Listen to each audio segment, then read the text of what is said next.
सभी श्रद्धालु बहनों को वट सावित्री व्रत की हार्दिक शुभकामनाएं। आज हम आपको बताएंगे इस पावन व्रत की पूजा विधि और सुनाएंगे इसकी संपूर्ण कथा। यह व्रत भारतीय संस्कृति में पतिव्रता नारी के आदर्श, मां सावित्री की भक्ति और संकल्प का प्रतीक है। वट सावित्री व्रत की कथा। स्कंद पुराण में बताया गया है कि हर सुहागन स्त्री को वट सावित्री व्रत की पूजा करने के बाद वट सावित्री व्रत की कथा का पाठ जरूर करना चाहिए। और बताया गया है कि वट सावित्री की कथा का पाठ करने से व देवी सावित्री का ध्यान पूजन वट वृक्ष के नीचे करने से सुहाग की उम्र लंबी होती है और पति का प्रेम और सुख बना रहता है। इससे माता सावित्री की कृपा से घर में उन्नति भी होती है। तो आइए विस्तार से जानते हैं वट सावित्री व्रत की कथा के बारे में। स्कंद पुराण में देवी सावित्री के पति सत्यवान की मृत्यु हो जाने पर सावित्री द्वारा पति के प्राण वापस लाने की कथा का जिक्र वट सावित्री व्रत कथा में किया गया है। इस कथा के विषय में कहा गया है कि यह कथा सौभाग्य प्रदान करने वाला है। इसलिए वट सावित्री व्रत के दिन वट वृक्ष के नीचे सुहागन स्त्रियों को वट सावित्री व्रत की इस कथा का विस्तार पूर्वक पाठ करना चाहिए और सुहागन महिलाओं को इस कथा को सुनना चाहिए। इससे सुहाग की उम्र लंबी होती है और वैवाहिक जीवन में प्रेम और सुख समृद्धि की प्राप्ति होती है। वट सावित्री व्रत कथा हिंदू धर्म में एक महत्वपूर्ण कथा है जो विवाहित महिलाओं द्वारा अपने पति की लंबी आयु और परिवार की सुख समृद्धि के लिए व्रत के रूप में मनाई जाती है। इस व्रत की कथा का मुख्य पात्र सावित्री और सत्यवान है। देवी पार्वती जी ने कहा, हे देवताओं के भी देवता, जगत के पति शंकर भगवान, प्रभास क्षेत्र में स्थित ब्रह्मा जी की प्रिया जो सावित्री देवी हैं, उनका चरित्र आप मुझसे कहिए।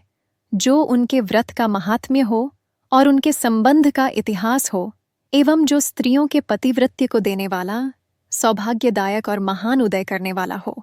तब शंकर भगवान ने कहा कि हे महादेवी, प्रभास क्षेत्र में स्थित सावित्री के असाधारण चरित्र को मैं तुमसे कहता हूँ। हे माहेश्वरी, सावित्री स्थल नामक स्थान में राजकन्या सावित्री ने जिस प्रकार से उत्तम वट सावित्री व्रत का पालन किया। मद्र देश में एक धर्मात्मा राजा रहता था जो सभी प्राणियों के हित में तत्पर रहता था। उसका नाम अश्वपति था। धर्मात्मा, क्षमाशील, सत्यवादी होने पर भी राजा संतान रहित था। एक समय वह राजा प्रभास क्षेत्र में यात्रा करते हुए पहुंचा और सावित्री स्थल पर आ गया। वहां पर राजा ने अपनी रानी के साथ इस व्रत को किया जो सावित्री व्रत नाम से प्रसिद्ध सभी प्रकार की कामनाओं को पूर्ण करने वाला है। भूभुर्वा स्व इस मंत्र की साक्षात मूर्ति बनकर स्थिति श्री ब्रह्मा जी की प्रिया सावित्री देवी उस राजा पर प्रसन्न हुई। कमंडलू को धारण करने वाली वह सावित्री देवी दर्शन देने के बाद पुनः अदृश्य हो गईं।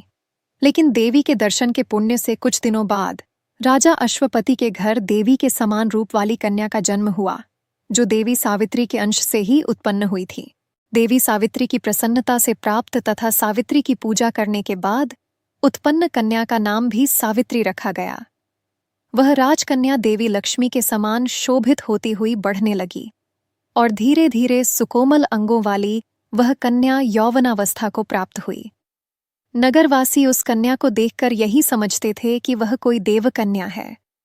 कमल के समान विशाल नेत्रों वाली एवं तेज से अग्नि के समान प्रज्वलित होती हुई वह सावित्री महर्षि भृगु द्वारा कहे हुए सावित्री व्रत को करने लगी। लक्ष्मी के समान सुशोभित वह कन्या एक दिन देवी सावित्री की पूजा के बाद पिता पास खड़ी हो गई। उस समय पुत्री की युवावस्था को प्राप्त हुई देखकर राजा ने मंत्रियों से सलाह किया। इसके बाद राजा ने सावित्री से कहा, हे पुत्री, तुम्हें योग्य वर को देने का समय आ गया है। मुझसे कोई तुम्हें मांगने के लिए भी नहीं आता और मैं भी विचार करने पर तुम्हारी आत्मा के अनुरूप वर को नहीं पा रहा हूँ। अतः हे पुत्री, देवताओं के निकट मैं जिस तरह से निंदनीय ना हूं वैसा तुम करो। मैंने धर्मशास्त्र में पढ़ा और सुना भी है कि यदि पिता के गृह में रहती हुई विवाह के पहले ही जो कन्या रजोधर्म से युक्त हो जाती है उसके पिता को बड़ा पाप लगता है। इसलिए हे पुत्री, मैं तुमको भेज रहा हूं कि तुम स्वयं ही अपने योग्य वर ढूंढ लो। वृद्ध मंत्रियों के साथ शीघ्र जाओ और मेरी बात को मानो। इसके बाद जैसा कहते हैं वैसा ही होगा। ऐसा कहकर सावित्री घर से निकलकर राजर्षियों के साथ तपोवन की ओर चल पड़ी और वहां पहुंचकर माननीय वृद्धजनों को प्रणाम करके सभी तीर्थों और आश्रमों में जाकर पुनः मंत्रियों के साथ सावित्री अपने महल को लौट आईं। यहाँ सावित्री ने पिताजी के साथ देवर्षि नारद जी को बैठे हुए देखा। आसन पर बैठे हुए नारद जी को प्रणाम करके मुस्कुराती हुई जिस कार्य के लिए वन में गई थी, सारी बातें कहने लगीं। सावित्री बोली, हे नारद जी, शाल्व देश में धर्मात्मा द्युमत्सेन नाम से विख्यात एक क्षत्रिय राजा हैं, जो दैव योग से नेत्रहीन हो गए हैं। रुक्मी नामक उनके एक सामंत ने उनसे राजपाट छीन लिया है और वह अपने पुत्र और पत्नी के साथ वन में रह रहे हैं। उनका पुत्र सत्यवादी और धर्मात्मा है, उसे ही मैंने मन में पति रूप में वरण किया है। नारद जी सावित्री के वचनों को सुनकर बोल पड़े, हे राजन, सावित्री ने यह बड़ा कष्टप्रद कार्य कर डाला। बाल बुद्धि होने से इसने केवल गुणवान समझकर सत्यवान को वरण कर लिया। सत्यवान मिट्टी के घोड़े बनाता है और घोड़े का चित्र भी बनाता है, इससे उसे चित्राश्व भी कहते हैं। सत्यवान दान और गुण में रणतिदेव के शिष्य के समान है, ब्राह्मणों की रक्षा करने वाला और सत्यवादी है। राजा ययाति के समान उदार, चंद्रमा के समान प्रिय लगने वाला, रूप में दूसरे अश्विनी कुमार के समान और द्युमत सेन के समान बलवान है। लेकिन उसमें केवल एक दोष है, दूसरा कोई नहीं कि सत्यवान आज से ठीक 1 वर्ष पर क्षीणायु हो जाने से देह त्याग कर देगा। इस प्रकार नारद जी की बात सुनकर राजकन्या सावित्री ने राजा से कहा, राजा, लोग किसी से एक बार कोई बात कहते हैं, ब्रह्मवेत्ता एक ही बार कहते हैं और एक ही बार कन्या दी जाती है। ये तीनों कर्म एक ही बार किए जाते हैं, बार बार नहीं। दीर्घायु हो अथवा अल्पायु, गुणवान हो अथवा निर्गुण, वर को एक ही बार वरण कर लिया, अब दूसरे वर को वरण नहीं करूंगी। नारद जी ने कहा, हे राजन, यदि आपको उचित लगता हो तो अपनी पुत्री सावित्री का कन्यादान शीघ्र कर डालिए। राजा शुभ मुहूर्त विधि विधान पूर्वक सत्यवान के संग सावित्री का विवाह करवा दिया। सावित्री अपने पति को पाकर ऐसे प्रसन्न थी जैसे उसे पुण्यवान पुरुष स्वर्ग को पाकर प्रसन्न होता है।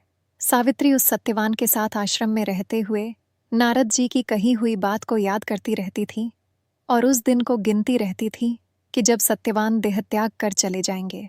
जब सत्यवान के मरण के केवल 3 दिन शेष रह गए, तब सावित्री ने निराहार रहने का व्रत लिया और तीसरे दिन सुबह स्नान करके देवता और पितरों का पूजन किया।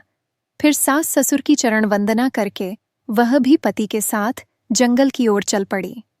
जंगल में लकड़ी काटते काटते अचानक से सत्यवान के सिर में दर्द होने लगा। सावित्री ने कहा कि आप कुछ देर मेरी गोद में सिर रखकर सो जाइए, फिर हम आश्रम की ओर चलेंगे। जैसे ही सत्यवान सावित्री की गोद में लेटे, वैसे ही सावित्री ने देखा कि सांवले, पिंगल वर्ण वाले, किरीटधारी, पीत वस्त्र पहने हुए, साक्षात सूर्य के समान उदित हुए पुरुष उनके सामने खड़े हैं। सावित्री ने उन्हें प्रणाम किया और उनसे पूछा कि आप कौन हैं? इस पर यमराज ने कहा कि मैं सब प्राणियों के लिए भयंकर और कर्मानुसार उनका उचित दंड देने वाला यम हूं। सो हे पतिव्रता सावित्री, समीप में पड़े हुए तुम्हारे पति की आयु समाप्त हो गई है। इसे यमदूत पकड़कर नहीं ले जा सकेंगे, इसलिए मैं स्वयं आया हूं। ऐसा कहकर फांस के लिए हुए यमराज ने सत्यवान के शरीर से अंगुष्ठ मात्र शरीर वाले जीवात्मा को बलपूर्वक निकाल लिया। इसके बाद यमपुरी की ओर चलना शुरू किया। सावित्री भी यम के पीछे पीछे चलने लगी। यमराज ने सावित्री से कहा कि कोई भी जीव बिना आयु समाप्त हुए यम मार्ग से नहीं जा सकता। सावित्री ने यमराज से कहा कि आप जैसे सज्जन पुरुष के साथ मैं चल रही हूं, मेरे पति आपके साथ हैं तो मुझे आपके साथ चलने में कोई शर्म और ग्लानि नहीं हो रही है। दूसरी बात, स्त्रियों के लिए इस पृथ्वी लोक में पति को छोड़कर कोई अन्य स्थान नहीं है, इसलिए मैं आपका अनुगमन कर रही हूं। सावित्री की मधुर बातें सुनकर यम ने कहा कि मैं तुम्हारी बातों से प्रसन्न हूं, इसलिए जो इच्छा हो वर मांग लो। सावित्री ने तब यमराज से अपना खोया हुआ राज्य, सास ससुर की आंखों की रोशनी और 100 पुत्रों का वरदान मांग लिया। अपने वरदान में जाल में फंसकर यमराज ने सत्यवान की आत्मा को मुक्त कर दिया और सावित्री को लौटा दिया। सावित्री पति के साथ अपने आश्रम लौट आईं। सावित्री ने सावित्री देवी का व्रत किया, जिसके प्रभाव से सास ससुर की आंखों की रोशनी लौट आई। इनका राज्य भी मिल गया और 100 पुत्र हुए। वट सावित्री व्रत पूजा विधि। शिवजी ने देवी पार्वती से कहा है कि सावित्री व्रत के दिन प्रातः स्नान करके सास ससुर का आशीर्वाद लेना चाहिए। वट वृक्ष की समीप बैठकर पंचदेवता और विष्णु भगवान का आह्वान करें। 3 कुश और तिल लेकर ब्रह्मा जी और देवी सावित्री का आह्वान करें। ओम नमो ब्रह्मणा सह सावित्री इहा गच्छ इह तिष्ठ सुप्रतिष्ठिता भव। इसके बाद जल, अक्षत, सिंदूर, तिल, फूल, माला, नैवेद्य, पान अर्पित करें। एक आम या अन्य फल लेकर उसके ऊपर से वट पर जल अर्पित करें। यह आम पति को प्रसाद रूप में खिलाना चाहिए। कच्चा सूत लपेटते हुए 7 या 21 बार वटवृक्ष की परिक्रमा करें। वैसे 108 बार वटवृक्ष की परिक्रमा को सर्वोत्तम माना गया है। इस व्रत का पारण काले चने से करना चाहिए, क्योंकि काले चने के रूप में ही सावित्री को उसके पति के प्राण यमराज ने लौटाए थे। जो स्त्रियां श्रद्धा और नियम से यह व्रत करती हैं, उनके पति को दीर्घायु, सुख और वैभव प्राप्त होता है। यह व्रत केवल उपवास नहीं, बल्कि नारी की आस्था, प्रेम और त्याग का प्रतीक है। आप सभी को वट सावित्री व्रत की हार्दिक मंगल कामनाएं। जय मां सावित्री। ऐसी ही भक्तिपूर्ण जानकारी के लिए वीडियो को लाइक करें, कमेंट में जय सावित्री माता लिखें और हमारे चैनल को जरूर सब्सक्राइब करें।